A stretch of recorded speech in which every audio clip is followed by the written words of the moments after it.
هذا النور شفاء صدور.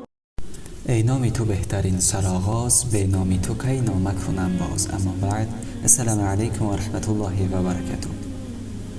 آوردند که الله تبارک و تعالی عقل را آفرید. گفت پیش آی، عقل پیشتر آمد. باز گفت عقب نشین، عقل عقب رفت. الله تبارک و تعالی گفت تو کیستی و من کیستم. عقل گفت تو پروردگاری من هستی و من بنده ضعیفی تویم. الله تعالی گفت ای عقل، تو رو در نزد مخلوقات معظم گردانیدم. بعد از آن نفس را آفریده گفت پیشتر آی. نفس به جای خود ایستاد، اجابت نکرد.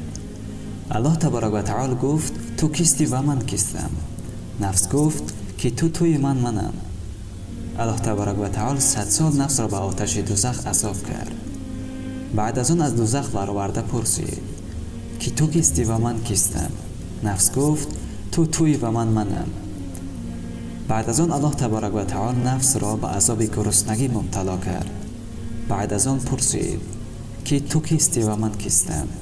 نفس گفت من بنده تویم، تو پروردگاری من هستی. به همین سبب الله تبارک و تعالی 3 روز ماه شریف رمضان را فرض گردانید از مشکات. از پیامبر خدا صلی الله علیه و سلم روایت است که فرمودند شخص مؤمنی که قرآن میخواند و با آن عمل میکند مانند سیب است که مزه‌اش گوارا و بویش خوشایند است، و مؤمنی که قرآن نمیخواند و با آن عمل میکند مانند خرما است که مزه‌اش گواراست ولی بوی ندارد. و منافقی که قرآن نمیخواند و طبعاً به آن عمل نمیکند مانند خنزله است. خنزله هندوان ابوجهل است که مزه‌اش تلخ و بویش ناخوشایند است. پس بیاید عزیزان دل قرآن خواندن را فراموش نکنیم.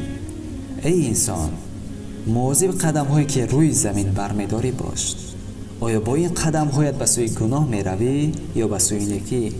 چون فردا همین زمین شهادت خواهد داد. یومئذ تحدث اخبارها، در آن روز قیامت زمین تمام خبرهایش را بازگو خواهد کرد. السلام علیکم و رحمت الله و برکاته.